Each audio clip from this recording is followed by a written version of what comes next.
बिस्मिल्लाहिर्रहमानिर्रहीम अस्सलाम वालेकुम। हेडक्वार्टर्स 360 के साथ मैं हूं उमर इनाम और मेरे साथ मौजूद हैं नौजवान सहाफ़ी यूट्यूबर मोहम्मद ज़मीर साहब। बहुत शुक्रिया मोहम्मद ज़मीर। जी वेलकम। मोहम्मद ज़मीर, आप पिछले हफ्ते जो कुछ भी हुआ इस्लामाबाद में और रावलपिंडी के दरमियान, यानी चीफ ऑफ आर्मी स्टाफ के ऑफिस के दरमियान और वजीर आजम के ऑफिस के दरमियान, अगर हम उसकी बात ना भी करें कि पिछले हफ्ते जो कुछ हुआ, लेकिन आज जब हम ये बात कर रहे हैं तो अभी तक DGISI की जो अपॉइंटमेंट होनी है उस हवाले से कोई डिसीजन वजीर आजम ऑफिस की तरफ से नहीं किया गया।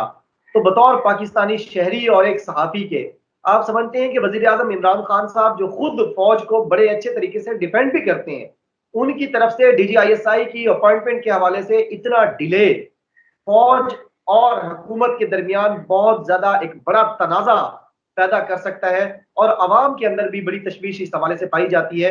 क्या कहेंगे?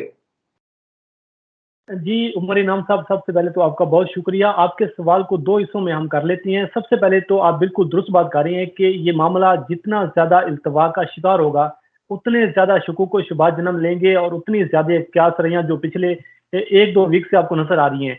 लेकिन अब सूरत हाल यह है कि हम पिछले दो तीन रोज से ये बात कर रहे हैं कि अगर वजीर आजम ऑफिस से नए DGISI का जो मामला है, जब तक नोटिफिकेशन जारी नहीं हो जाता बाकायदा तौर पर, उस वक्त तक ये जो क्यास रही हैं, ये जो शकूक व शुबहात हैं, ये हर आने वाला दिन आपको एक नई से नई खबर लेकर आएगा। नए से नए आपको इंकशाफात मिलेंगे। और असल प्रॉब्लम क्या है कि इमरान खान और चीफ ऑफ आर्मी स्टाफ के दरमियान जिस किस्म का एक तनाज़ा पैदा कर दिया गया, खुद साख्ता एक तनाज़ा जो है, और जो कुछ ऐसे लोग हैं जो अपनी ख्वाहिश और मंशा के मुताबिक खबर को ब्रेकिंग न्यूज बना रहे हैं, अपनी ख्वाहिश और मंशा के मुताबिक मामलात को लेकर चलने की कोशिश कर रहे हैं, वो अवाम के सामने ये तासुर दे रहे हैं कि जी देखें, फौज और हुकूमत के दरमियान जो इख्तलाफात हैं वो इतनी ज्यादा शिद्दत इख्तियार कर चुके हैं कि हो सकता है मार्शल लॉ भी लग जाए। अब मामला ये है कि इस मामले को अगर टैकल करना है तो वजीर आजम इमरान खान साहब ने करना है। और इमरान खान साहब को जो चाहिए कि पिछले 12 रोज हो चुकी हैं कि इस जब तक जो PM ऑफिस है वहां से नोटिफिकेशन जारी नहीं हो जाता, तो उस वक्त ये मामला मजीद बढ़ेंगे।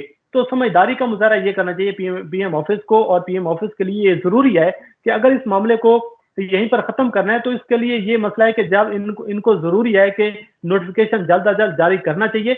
और क्योंकि वोजरा जिस किस्म का तासुर दे रहे हैं, शेख रशीद साहब कुछ बात कर रही हैं, फवाद चौधरी साहब कुछ बात कर रही हैं, और बाकी जो लोग हैं, अब एक जाने तो हुकूमत है, फौज है, लेकिन बाकी पूरा मीडिया जो है उसके पास एक बहुत अच्छा मौका है, वो इस पर खेल भी रहा है। वो अपने जो लोग हैं उनको खुश करने की भी कोशिश कर रहे हैं। अपोजिशन को देख लें। अब मसला ये चीज है कि शेख रशीद साहब कहती हैं फ्राइडे को कि अगले 3 से 4 रोज में ये मसला हल हो जाएगा, लेकिन मैं ये आपको डेट दे रहा हूँ कि 7 रोज में ये मामला जो है, ये नोटिफिकेशन जारी हो जाएगा। लेकिन कुछ जो बात हो रही है, तकरीबन आज ये कहा जा रहा है, हो सकता है कि आज शाम तक ये नोटिफिकेशन जारी हो जाए, हो सकता है ये मामला कल तक जो है हल हो जाए। लेकिन अब इस मामले को उमर इनाम साहब हल हो जाना चाहिए। नए DGISI की तकरीरी है, ये कोई आम जो कोई है तकरीरी का मामला नहीं है, ये कोई क्लर्क की जो है तकरीरी का मामला नहीं है। और ये नहीं है कि आपने किसी स्कूल के टीचर का आपने नोटिफिकेशन करना है, आपने नए DGISI का नोटिफिकेशन करना है। और एक मैकेनिज्म है, अगर आप ज्यादा इल्तवास का शिकार होगा फौज में, इस हवाले से भी अब रद्द अमल सामने आ रहा है। कुछ लोगों की जानिब से ये कहा जा रहा है, दावे भी किए जा रहे हैं, जैसे अब मीडिया पर ये नई डिबेट अब पिछले 2-3 रोज से जन्म ले रही है कि जो बात की जा रही है कि जी आर्मी चीफ की जानिब से और बाकी लोगों की जानिब से ये कहा गया है कि कोई जनरल जो है वो इंटरव्यू देने नहीं जाएगा। हालांकि इस खबर में कोई सदाकत नहीं है, लेकिन इतना हिसास तरीन मामला है, कौमी सलामती का मामला है, मैं ये समझता हूँ कि PM ऑफिस से जल्द अज जल्द ये नोटिफिकेशन जारी होना चाहिए। जब तक ये नोटिफिकेशन जारी नहीं हो जाता, ये मामला जो है ये मजीद बिगड़ेगा। और ना तो ये हुकूमत के लिए अच्छा है, ना पाकिस्तान के लिए अच्छा है, ना कौमी सलामती के लिए अच्छा है। एक इदारा है, उसकी भी इज्जत है, रिस्पेक्ट है। जैसे फवाद चौधरी ने कहा था कि अगर PM ऑफिस की इज्जत है तो GHQ की भी इज्जत है। और वजीर आजम ये समझते हैं कि हमने हमारी अपने इदारे हैं, हमने इन इदारों को लेकर चलना है। और दूसरी बात ये चीज है कि उमर इनाम साहब, इमरान खान साहब का ट्रैक रिकॉर्ड रहा है कि जब से इमरान खान इक्तदार में आए, पाकिस्तान की फौज की कुर्बानियों को तस्लीम करती हैं। पाकिस्तान की फौज के हवाले से जब भी इंटरनेशनल फोरम पर जाती हैं, पाकिस्तान की जो फौज है इसकी कुर्बानियों को तस्लीम किया जाता है। और उसके साथ साथ इन चीजों का इतराफ किया जाता है कि जो पाकिस्तान के लिए अफवाज पाकिस्तान जो है वो कुर्बानियां दे रही है। लेकिन मसला ये है कि हिसास तरीन मामला है, बड़ा सेंसिटिव इशू है, और इससे जो दुश्मन है वो फायदा उठाने की कोशिश कर रहे हैं, जो अपोजिशन है वो फायदा उठाने की कोशिश कर रही है। लेकिन अब PM ऑफिस को जो है समझदारी का मुजाहरा करना चाहिए और ये नोटिफिकेशन जो है ये जल्द अज जल्द जारी करना चाहिए। बहुत अच्छी बात की है आपने मोहम्मद ज़मीर के जितना ज़्यादा इसको डिले किया जाएगा पाकिस्तान के वजीफाखोर सहाफ़ियों को, उतना ज़्यादा मौका मिलेगा नई से नई अफ़वाहें गढ़ने में और अवाम को गुमराह करने में। ज़मीर इधर एक और बात भी उसका भी जवाब दीजिएगा कि ये जो अब एक बढ़ती हुई लहर हमने देखी है महँगाई की पाकिस्तान में, जैसे महँगाई बिल्कुल बेकाबू हो चुकी है निचली सतह पर। डॉलर है वो भी काबू से बाहर है। और जो चीज़ें हैं पेट्रोल की प्राइसेज़ हैं वो पाकिस्तान की तारीख में सबसे हाई प्राइसेज़ हैं इस वक़्त।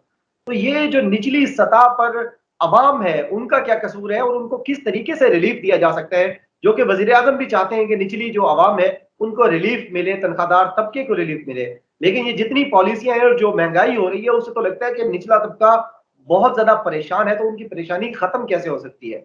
इसमें कोई दूसरी राय नहीं है कि जिस तरीके से पेट्रोलियम की मसनूआत में और पेट्रोलियम की कीमतों में इजाफा हुआ है और उस इजाफे को लेकर आप ये ना समझें कि सिर्फ पेट्रोल महंगा हुआ है। अगर पेट्रोल 140 रुपए हुआ है तो उमर इनाम साहब तमाम तर चीजें जो हैं वो महंगी कर दी गई हैं। और जब पेट्रोल ये सामने आ रही खबर के पेट्रोल कल महंगा होने जा रहा है तो एक दिन पहले पेट्रोल जो है वो ब्लैक होना शुरू हो गया। अब असल मामला यह है कि इमरान खान साहब के लिए जरूरी है, मैं पिछले कई दिनों से ये बात कर रहा हूँ कि इमरान खान को 2023 में अपोजिशन का अगर किसी चीज का सामना करना पड़ा तो वो महंगाई होगी, और अवाम को अगर रिलीफ ना दिया गया तो इमरान खान को बहुत ज्यादा अपोजिशन का सामना करना पड़ेगा।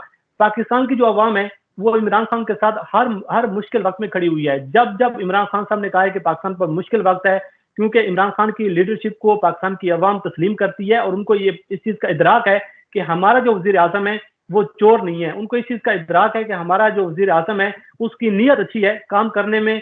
और एक होती है कि आप समटाइम होता है कि आप काम कर रहे होते हैं लेकिन आपको उसके रिजल्ट नजर जो रिजल्ट है वो नहीं मिल पा रहे होते, लेकिन आप एक अच्छी नीयत और लगन के साथ काम कर रहे होते हैं। लेकिन मसला यह है कि उमर इनाम साहब जो गरीब आदमी है, जो निचला तबका है, वो 140 रुपए पेट्रोल अफोर्ड नहीं कर सकता।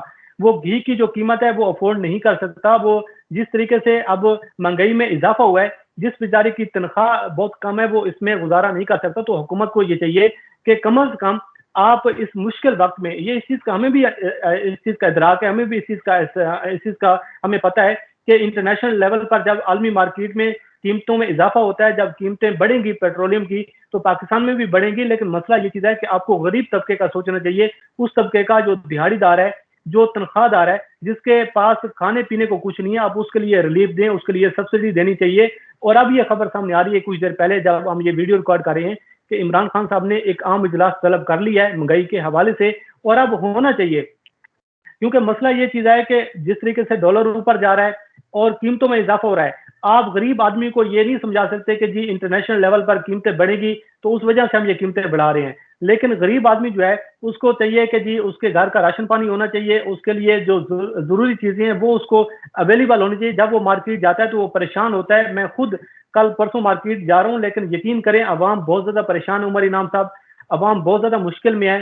गरीब आदमी जो है, जो एक सादा आदमी है और जो एक बिल्कुल तनख्वाहदार तबका है, वो बहुत ज्यादा परेशान है। हुकूमत को चाहिए कि जो ज्यादा अमीर लोग हैं, जो ज्यादा पावरफुल लोग हैं, उन पर टैक्सेस जो है वो बढ़ा दें। लेकिन गरीब आदमी को कोई ना कोई ऐसी शक्ल इख्तियार करनी चाहिए हुकूमत को कि गरीब आदमी को रिलीफ देना चाहिए, उनको सब्सिडी देनी चाहिए। और खास तौर पर एक और चीज जो है उमर इनाम साहब, कि इस सारी सूरत हाल से जो सबसे ज्यादा फायदा उठा रहा है वो है जो जखीरा अंदोजी करने वाला एक माफिया है।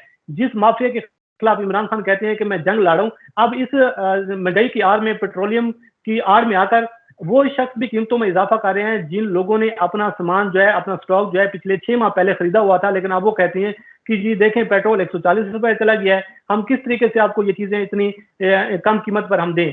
तो जो जखीरा अंदोजी करने वाले हैं, जो माफिया है, आपको ये माफिया हर डिपार्टमेंट में नजर आ रहा है, हर डिपार्टमेंट में ये माफिया बैठा हुआ है। तो ये माफिया अब इस मुश्किल वक्त से फायदा उठाएगा, गरीब की जो परेशानी है उसमें इजाफा करेगा। तो कम से कम हुकूमत को ये चाहिए कि जो एक जखीरा अंदोजी करने वाले हैं उनके खिलाफ क्रैकडाउन करना चाहिए। और दूसरा यह है कि गरीब आदमी को सब्सिडी देनी चाहिए, वरना गरीब जो है वो पिस जाएगा।